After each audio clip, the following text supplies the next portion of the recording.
ग्रह क्या होते हैं? धरती पर होने वाली छोटी से बड़ी घटना तक जो भी हो रहा है सब हमारे ग्रहों का ही प्रभाव रहता है। तो ग्रहों को और कर्म को किस तरह जोड़ा जाएगा? इसमें 3 प्रकार के भाव पाए जाते हैं। आपको माता पिता कैसे मिलेंगे? इसी को हमारे यहाँ ऋषि मुनियों ने प्रारब्ध कहा है कि हम अपने प्रारब्ध की यात्रा का सुख भोग रहे हैं।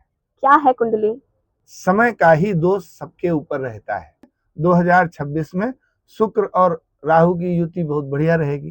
तो ये कुंडली किस तरह धन योग बनाएगी या बनाती है? ग्रह उसके कुछ अस्त हैं और कुछ ऐसी समस्याएं हैं कि कुछ नीच के हैं। 2026 आने वाला है तो कौन कौन से ग्रह पर ज्यादा असर पड़ने वाला है? 3 राशियां हैं जिन पर थोड़े से संकट के बादल मंडराए रहेंगे। युवा आजकल बड़ा नौकरी के पीछे भागते हैं, उनको किस ग्रह की पूजा करनी चाहिए? कहते हैं कि अगर आप किसी भैंस से शादी कर लीजिए तो आपका मांगलिक दोष हट जाता है। नमस्कार दोस्तों, स्वागत है आपका धन औरत के इस खास शो बैठक में। 2025 खत्म होने वाला है और 2026 का आगमन बड़े ही जोरदार सब करने को तैयार है। लेकिन आने वाले 26 में जिस तरह 25 में कई लोगों ने दुखद घटनाएं देखी, कई चीजों की हानि हुई, लेकिन 26 कैसा होगा ये सबके मन में एक विषय बना हुआ है। तो हम खास एक बातचीत करने के लिए हमारे साथ फिलहाल मौजूद हैं ज्योतिषाचार्य सतम द्विवेदी जी। इनसे खास बातचीत करेंगे और ये जानेंगे कि ग्रहों की चाल क्या होती है, 26 कैसा आने वाला है, जो 25 में हुआ वो क्यों हुआ, क्या वजह थी, इन सब के बारे में इनसे जानेंगे। स्वागत है गुरुजी हमारे इस खास शो बैठक में।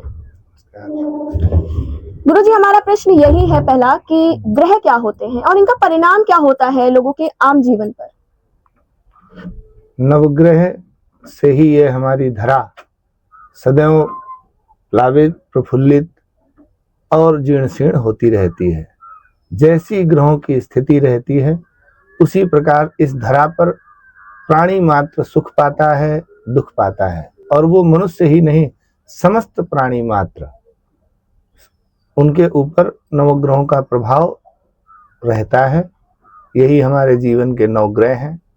धरती पर होने वाली छोटी से बड़ी घटना तक जो भी हो रहा है सब हमारे ग्रहों का ही प्रभाव रहता है। उसी के द्वारा मनुष्य सृजन पालन दोनों करता है और प्रकृति स्वयं में अपने आप में सबको लीन कर लेती है। ये सब 9 ग्रहों के ऊपर ही निर्धारित पूर्व से रहता है। जी, जैसे गुरुजी आपने कहा कि जो जितना भी सब चलता है ग्रहों की वजह से चलता है, तो क्या जो इंसान का जीवन होता है उसमें ग्रहों का कितना इम्पोर्टेंस होती है, क्या होता है? क्योंकि कर्म भी कहते हैं लोग बहुत जरूरी चीज होती है, जो आपका कर्म होता है वही आपका सामने आता है। तो ग्रहों को और कर्म को किस तरह जोड़ा जाएगा? हाँ, बड़ा अच्छा प्रश्न है आपका। कर्म करने के लिए हम मानव मात्र स्वतंत्र हैं कि हम क्या कर सकते हैं। जो हम करेंगे उससे हमारा भाग्य उन्नति करेगा, लेकिन जो हम पूर्व से पहले से ही अपने यात्रा में, मानव जीवन की यात्रा में लेकर आए हैं, जन्म के समय जो हमारे गोचर में उस समय लग्न में ग्रह थे उनका मानव जीवन पर अलग प्रभाव रहता है, और गोचर में जो वर्ष में ग्रह बदलने वाले हैं उनका प्रभाव अलग रहता है। कुंडली में जो ग्रह होते हैं जन्म के समय पर उसमें 3 प्रकार के भाव पाए जाते हैं। एक दृढ़ मतलब होकर रहेगा उस प्राणी के साथ, एक होता है अदृढ़ माने हो सकता है, और तीसरा और मुख्य भाव रहता है दृढ़ादृढ़ माने वो व्यक्ति अपने देश काल और परिस्थिति के हिसाब से अपने को मोड़ सकता है। तो इंसानों के साथ जो बुरा होता है या सबसे अच्छा होता है, इसमें भी ग्रहों का ही योगदान होता है। आपको माता पिता कैसे मिलेंगे, आपको भाई बंधु कैसे मिलेंगे, आपको बुआ कैसी मिलेंगी, मौसी कैसी मिलेंगी, परिवार कैसा होगा, आप गोदी गोदी रखे जाएंगे या जन्म के समय से ही आप माता पिता से बिलग होकर कहीं दूर जीवन यापन करेंगे, ये सब हमारे ग्रहों पर कुंडली में निर्धारित होता है। आप अल्पायु योग लेकर उत्पन्न हुए हैं, आप दीर्घायुष्य लेकर उत्पन्न हुए हैं, और आप ऐसा लेकर जन्म हुए हैं कि पूरे परिवार में सिर्फ आप ही बचेंगे। तो ये सब योग जन्म से कुंडली में होते हैं। इसी को हमारे यहाँ ऋषि मुनियों ने प्रारब्ध कहा है। बहुत अच्छा प्रश्न आपने छोड़ दिया हमारे लिए, प्रारब्ध क्या है? क्योंकि आज के समय में युवा भी अधिकतर प्रारब्ध, आज हम प्रारब्ध झेल रहे हैं। क्या है प्रारब्ध? छोटा सा इसके बारे में एक्सप्लेनेशन दीजिए। जैसा हमें शरीर मिला, प्रारब्ध से हमें स्त्री या पुरुष का संसार में लीला करने के लिए एक दिव्य मंच मिला। उन 9 ग्रहों के अनुरूप हमारा ये जो प्रारब्ध हमको बन के मिला कि हमारे माता पिता भाई बंधु शिक्षा और भोजन हमें किस प्रकार का प्राप्त होगा। कोई दुष्ट के घर में भी जन्म लेता है तो अगर उसके शुभ ग्रह अच्छे हैं तो वो तमोगुणी भोजन नहीं करेगा, और हम लोग उसकी कुंडली देखकर ये जान लेंगे कि ये व्यक्ति तमोगुणी भोजन को हाथ नहीं लगाएगा। भले ही वो बड़े ऐसे घर में जन्मा हो जहां सब क्रूर रहते हो, लेकिन वो उसको हाथ नहीं लगाएगा। ये उसके श्रेष्ठ ग्रहों का फल है। तो ये जो कर्म की हमारी यात्रा होती है, जो हमें आगे चल के मिलेगा, वही प्रारब्ध है। और जो हम लोगों ने किया था उसी के अनुरूप हमने और आपने जन्म पाया है। बिल्कुल। जो हम गंगा मैया में जन्म पाए हैं किनारे, तो हम लोग यहाँ पर दिव्य भजन कर रहे हैं। बिल्कुल। कुछ लोग यहाँ पर जन्म यहीं पाए हैं लेकिन यहाँ भी अत्याचार करते हैं। तो ये प्रारब्ध यही है कि हम अपने प्रारब्ध की यात्रा का सुख भोग रहे हैं। हम गोदी गोदी रखे गए, हमारा लालन पालन कैसे हुआ, हमारे वस्त्र कैसे हुए, हमारे विचार कैसे हुए, हमें उन विचारों पर अंकुश लगाने वाले लोग कैसे मिले, ये सब हमारे ग्रहों पर डिपेंड करता है।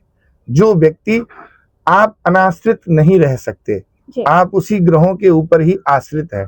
जब जो हमने अदृढ़ भाव कहा, जो दृढ़ नहीं है, आप थोड़ा बहुत उसी को परिवर्तित कर सकते हैं। जो दृढ़ भाव है माने होगा ही अवश्यमेव, उसे आप बदल कभी नहीं सकते। अच्छा, आज के समय में अगर हम अपना प्रारब्ध जानना चाहें तो कैसे पता चलेगा? सबसे पहले आप अपनी जन्म लग्न दिखाएं और उसमें या स्वयं देख लेते हो। तो जैसे बोलो 1, तो 1 में राशि आती है मंगल जी। अब ये देखो कि वो स्वग्रही है कि नहीं। अब जैसे फिर बोला हमने 2, तो आया वृष राशि। अब वृष का स्वामी है शुक्र। ऐसे ही 5 अगर स्वग्रही आपकी कुंडली में ग्रह बैठे हैं तो इसका मतलब है आप पूर्व से भी बहुत एक श्रेष्ठ मनुष्य थे। किसी भी घर में जन्मेंगे आप एक महान व्यक्तित्व को हासिल करेंगे। और 5 ग्रह अब आपके नीच के हैं। जैसे कहो 1 तो ग्रह बना सूर्य, मेष का स्वामी सूर्य। अब अगर वही नीच में बैठ जाएगा, ठीक उसके 7वीं राशि नीच होती है। अगर मेष का ना होकर के तुला का हो गया तो वो सूर्य नीच का होगा। तो वो प्राणी जीवन में सिर्फ एक काम करेगा, नीचता का काम कभी नहीं बंद करेगा। तो यही उसका प्रारब्ध है, और वो आप और हम मिलकर कोई नहीं बदल सकता। गुरुजी, कुंडली क्या है? आजकल लोग कुंडली के पीछे बड़ा भाग रहे हैं, क्या है कुंडली? हाँ, बड़ा अच्छा आपने प्रश्न किया। कुंडली क्या है? कुंडली का मतलब ही होता है जो एक दिव्य चक्र है हमारे जीवन का। जैसे कुंडली मार के सर पर बैठता है तो वो एक गोला कहते हैं, जो मंडलाकार है और वो अखंड होता है। जैसे हम लोग गुरु परंपरा में क्या बोलते हैं, अखंड मंडलाकारम। सर्प कैसे बैठता है? कुंडली मार के। और आजकल अधिकतर लोग, ब्राह्मण लोग डरा देते हैं, आपकी कुंडली में काल, फिर सर्प, फिर दोष करके बोल देते हैं। समय का ही दोष सबके ऊपर रहता है, ये बात ठीक है। काल माने भी समय होता है, उसको सर्प दोष कह के डरा देते हैं। कुंडलिनी क्या है? कुंडलिनी हमारे जीवन का चक्र है। हम कब ऊपर होंगे और कब नीचे होंगे, यही कुंडलिनी है। ऊपर नीचे जो ये हम लोग चलते रहते हैं कि फलीभूत कैसे होगा। हमारे सत्कर्म कभी ऊपर आते हैं और कभी हमारा दुर्भाग्य ऊपर आ जाता है, कभी हमारा भाग्य प्रखर हो जाता है। अब जैसे इसी वर्ष में 2026 में शुक्र और राहु की युति बहुत बढ़िया रहेगी। तो जो लोग मिथुन राशि में जन्मे हैं, 18 साल बाद उनके जीवन में एक बड़ा दिव्य योग आएगा। बिगड़े हुए उनके काम जो हैं 2026 में ऐसे बन जाएंगे चुटकी बजाते। अब वो कहेंगे मैंने अमुक कार्य किया, नहीं, उनका प्रारब्ध जाग गया। ये प्रारब्ध है और अचानक जागेगा। 18 साल से वो जो दुख में थे, तो यही हमारी कुंडली है। कुंडली माने काल चक्र। जब काल की गति वैसी चक्र में आएगी तो हमारे द्वारा किए हुए सत्कर्म, वो लोग अपने आप सत्कर्म में लग जाएंगे और उनके कार्य बनने लगेंगे। अगर हम लोग ये कहें कि कर्म, कुंडली, प्रारब्ध तीनों एक ही है, कहना गलत नहीं होगा। बिल्कुल नहीं।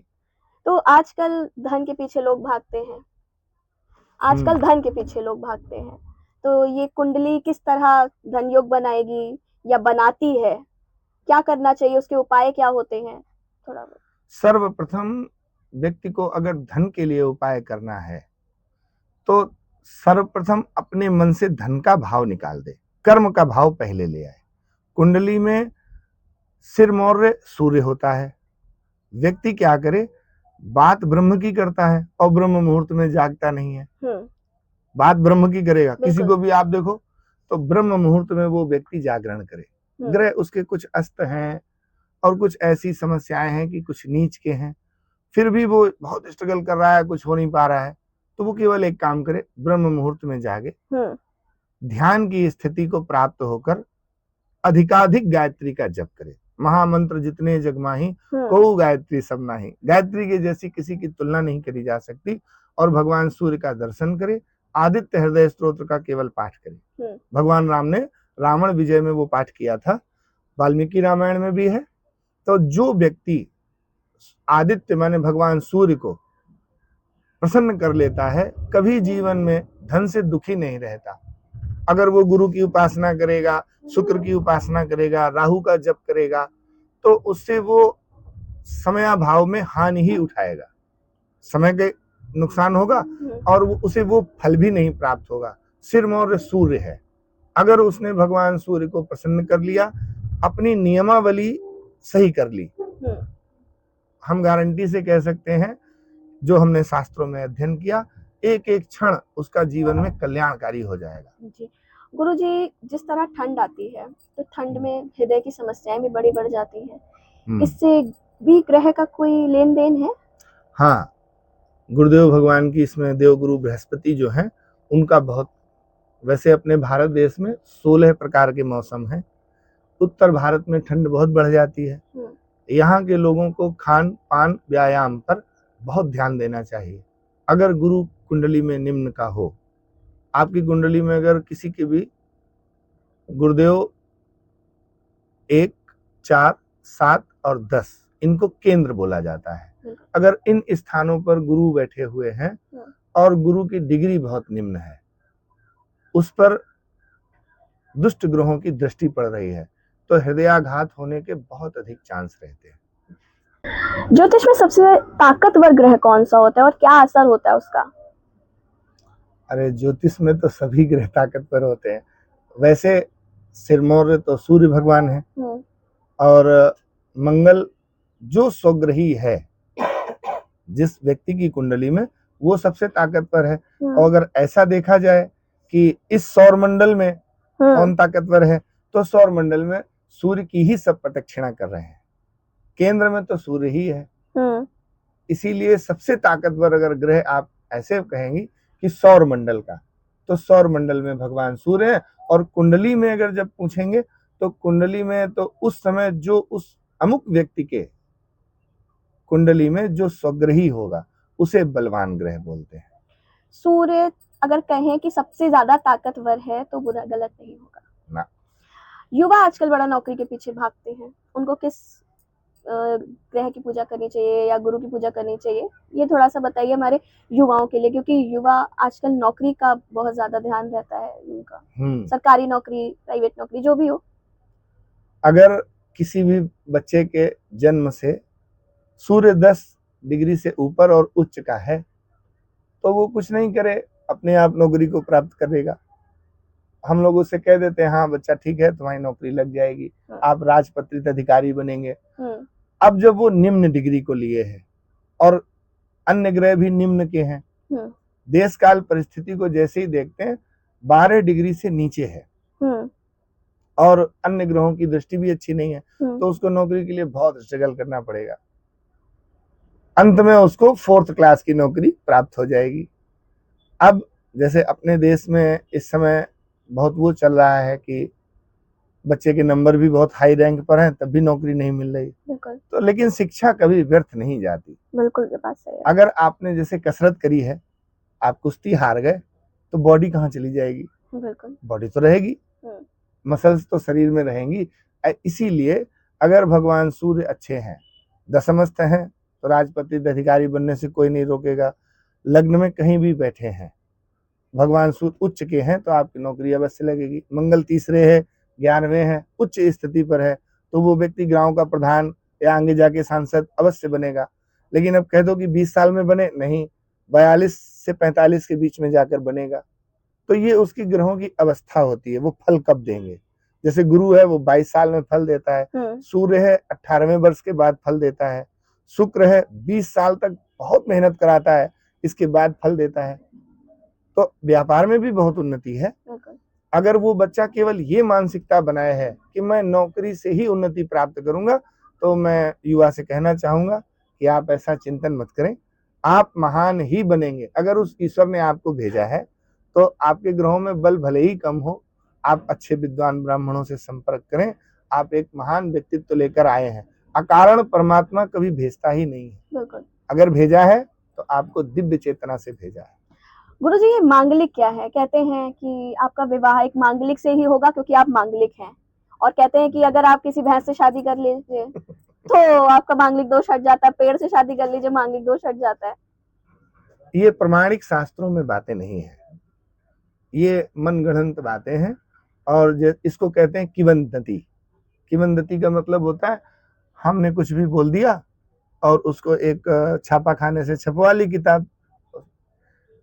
मांगलिक अगर आप हैं तो उज्जैन में मंगलनाथ मंदिर है, वहां जाएं, पूजन कराएं और आपका कल्याण होगा। दूसरा, पहली बात तो मांगलिक का विवाह मांगलिक से ही होना चाहिए, डिग्री उनकी सम हो। प्रथम घर में, चौथे घर में, 7वें में, 8वें में और 12वें में, इन घरों में अगर कन्या के या वर के मंगल बैठा है तो वो मांगलिक है। अब उसमें ये देखो, शुभ ग्रहों की शनि की दृष्टि अगर पड़ रही है, बहुत बेसिक देखना ही है, बहुत उसको गहराई से नहीं देखना। शुभ ग्रहों की दृष्टि पड़ रही है और मंगल निम्न है, तो वो सामान्य भी विवाह कर सकता है, उसको डराने की जरूरत नहीं है। अगर देख लिया कि डिग्री उसकी बड़ी है तो उस कन्या के लिए मंगल का ही चयन करके जो मांगलिक वर हो उसी से विवाह करना चाहिए। और कुछ भ्रांति ये भी है कि 28वें वर्ष में मंगल निम्न होता है, यही चीज, हाँ, ये भी भ्रांति समाज में फैली है। कभी नहीं वो ठीक होता है, वो जैसा जन्म से होता है ऐसा मरने तक रहता है। यही मेरा प्रश्न 7.5 को लेकर है।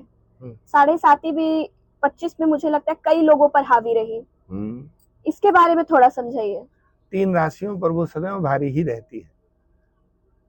सबसे पहले चरणों में रहती है 7.5 वर्ष, फिर व्यक्ति के उदर में रहती है 7.5 वर्ष, फिर 7.5 वर्ष मस्तिष्क में रहती है।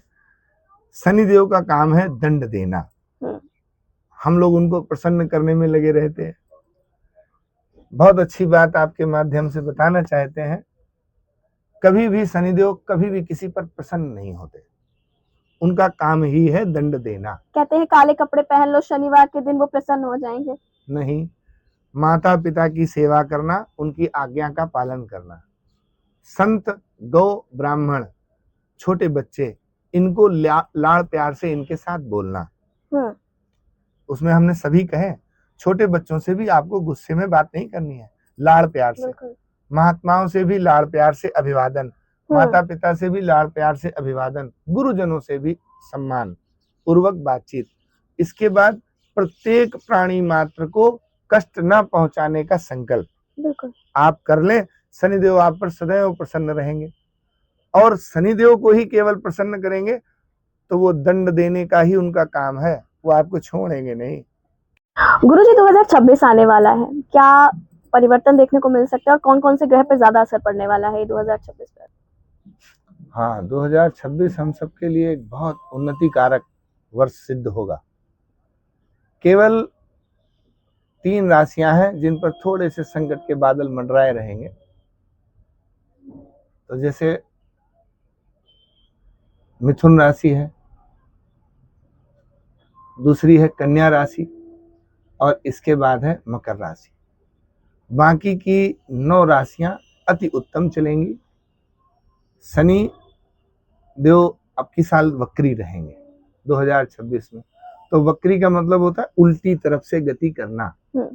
तो इस साल वो सभी पर, वैसे तो धनु और सिंह पर उनकी ढैया चल रही है, 7.5 मीन पर है, कुंभ पर और मेष पर भी है, तो वो हमेशा आगे और पीछे एक राशि रहते हैं। 30 महीने तक एक राशि में अपना प्रकोप जारी रखते हैं और वो व्यक्ति उस समय दौड़ता ही बेचारा रहता है, ये शनिदेव का काम।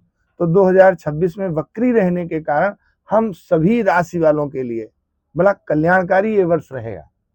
अगर हम कहें कि जिन 3 राशियों के बारे में आपने बताया कि वो थोड़ी-सी उतार-चढ़ाव पे रहेंगी, क्या पूजा पाठ है जिससे उनका थोड़ा-सा अच्छा हो सकता है पूजा पाठ करने से? किस कलयुग के देवता की पूजा करें? हाँ, कलयुग के बहुत अच्छे देवता एक हैं हनुमान जी। कलिकाल में भगवान राम ने उनसे कहा था, हमारे भक्तों की तुम रक्षा करना। तो जो बजरंग बाण का पाठ करेगा, ये 3 राशि वाले जो हमने बताई, मिथुन, कन्या और मकर, इन्हीं पर संकट के बादल छाए रहेंगे। इन 3 राशियों पे जिनकी जन्म से ये राशि है, जब वो अपनी कुंडली देखेंगे तो उसमें ग्रहों का अनुपात अलग अलग होगा, उससे फल कम ज्यादा रहेगा, लेकिन किसी किसी को भीषण दुख प्राप्ति होगी। तो वो सब कहना एकदम से ठीक नहीं लगता, लोग हतोत्साहित भी हो सकते हैं, बिल्कुल। लेकिन वो उनका कठिन दौर ये रहेगा, बहुत कठिन प्रयास है। अन्य 9 राशियों का सामान्य ये वर्ष रहेगा 2026। जो आमदनी पर हैं, जो जैसे मेष राशि वाले लोग हैं, तो जो विदेश जाना चाहते हैं वो अवश्य जाएंगे। जिन्होंने चाह से 2-2.5 साल हो गए नहीं जा पाए, तो अब की साल 2026 में वो अवश्य जाएंगे। वृष राशि वाले जो हैं, उनका जैसे कारोबार नहीं बहुत अच्छा चल रहा था, 5 साल से नहीं चल रहा, 6 साल से नहीं चल रहा, 2026 में बहुत अच्छा चलेगा। तो इस प्रकार का कार्य रहेगा 2026 में। अन्य 9 राशियां एकदम सामान्य रहेंगी और बेहतर उन्नति करेंगी। अगर हम बात करें 2026 में भारत देश की, तो हमारा भारत देश वैसे तो तरक्की कर ही रहा है, और क्या अच्छा परिवर्तन आ सकता है भारत के लिए 2026 में? बहुत शांति का परिवर्तन रहेगा। 2000 चुनाव तो रहेंगे ही, लेकिन शांति युक्त चुनाव होंगे। धर्म की जीत सदैव रहती है। धरती पर एक ही बात सदैव गूंजती है, सत्यमेव जयते, सत्यमेव जयते, सत्यमेव जयते। केवल सत्य की ही विजय होगी। धर्म की पताका दिग दिगांतर में अवश्य फहराएगी, यही 2026 की उम्मीद है। बाकी शनिदेव जब वक्री रहेंगे तो जितने दुष्ट जन हैं वो वैसे ही शांत रहेंगे, क्योंकि शनिदेव का काम ही है दंड देना। वो सब दिग्भ्रमित रहेंगे, दुष्ट जन जो है तो दिग्भ्रमित रहेंगे, इसलिए पुनः धर्म की ही स्थापना होगी। 2026 पर्टिकुलरली उत्तर प्रदेश की बात करें तो कैसा रहने वाला है, क्योंकि उत्तर प्रदेश में भी काफी बड़ा सा बदलाव सुनने को ऐसा आ रहा है। अगर हम ज्योतिषाचार्य से पूछे तो वो क्या कहते हैं इस बारे में? पुनः हमारे धर्म की जो सरकार है, धर्मयुक्त ही सरकार की पुनः स्थापना होगी। बाकी लोग अपना प्रयास करते रहे, अच्छी बात है, प्रयास करना चाहिए, लेकिन अभी धर्म की ही विजय होगी और जो धर्म के पक्ष में रहेगा उसी की पक्ष बनेगा, बाकी सब विपक्ष में ही बैठे रह जाएंगे। आपने बताया कि जो ग्रह होते हैं वो शीश पे चढ़ जाए तो क्या असर डालते हैं, हृदय पे कौन सा ग्रह ज्यादा असर डालता है, इसके बारे में थोड़ा सा समझाइए। भगवान सूर्य हमारे रक्त से संबंधित हमें रोग और ज्वर से संबंधित रोग उत्पन्न कर देते हैं, अगर वो हमारी कुंडली में खराब है तो।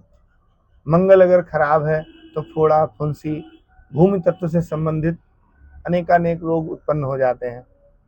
अगर चंद्रमा खराब है तो हमारे जल तत्व की कमी शरीर में हो जाती है, जो पानी की कमी से रोग उत्पन्न होते हैं, वो सब प्रकार के रोग हो जाते हैं। बुध अगर किसी का कुंडली में ज्यादा खराब हो तो उसे माइग्रेन की समस्या हो जाती है, पागलपन भी उसे कह सकते हैं हो जाता है। गुरु अगर देवगुरु बृहस्पति कुंडली में ठीक नहीं है तो उस व्यक्ति को हृदयाघात या हृदय संबंधी या वाल्व जो होते हैं सिकुड़ जाते हैं, ये संबंधित रोग होता है। पेट में भी गैसीय पिंड इसको कहा गया है, तो बहुत प्रकार की गैस बनने लगती है।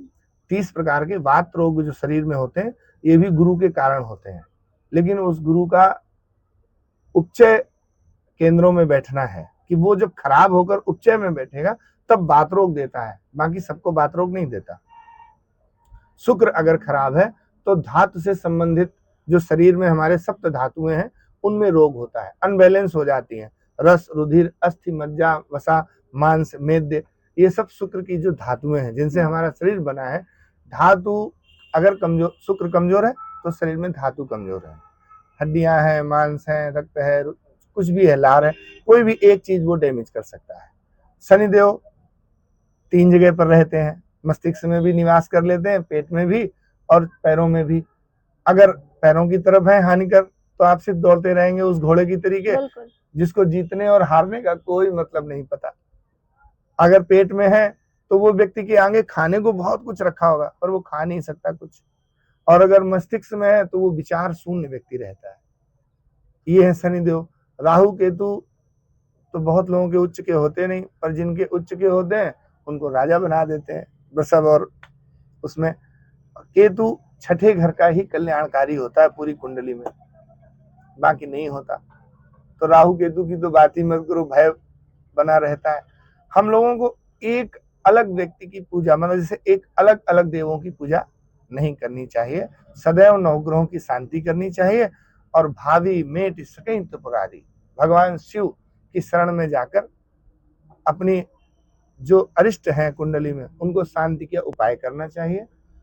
एक ग्रह गड़बड़ हो, या जैसे 2026 के लिए हमने हनुमान जी के लिए बोला, तो 2026 में हनुमान जी ही इष्ट रहेंगे, क्योंकि शनिदेव वक्री रहेंगे। तो हनुमान जी की सत्ता रहेगी। जो हनुमान जी की आराधना करेगा सर्व विधि उसका कल्याण अवश्य होगा। बहुत बहुत धन्यवाद गुरुजी। तो दर्शकों को हमारे यहाँ जो ज्योतिषाचार्य जी मौजूद थे उन्होंने कई सरल चीजें और सरल उपाय भी बताए कि 2026 में जिन पर हानिकारक रहने वाला है ये ग्रह, उनके लिए क्या पूजा करनी है और किस तरह उनको अपनी शांति के लिए हनुमान जी के पास जाना चाहिए। फिलहाल दोस्तों, अगर आपको मेरा पॉडकास्ट पसंद आया हो तो लाइक शेयर सब्सक्राइब जरूर करें। धन्यवाद।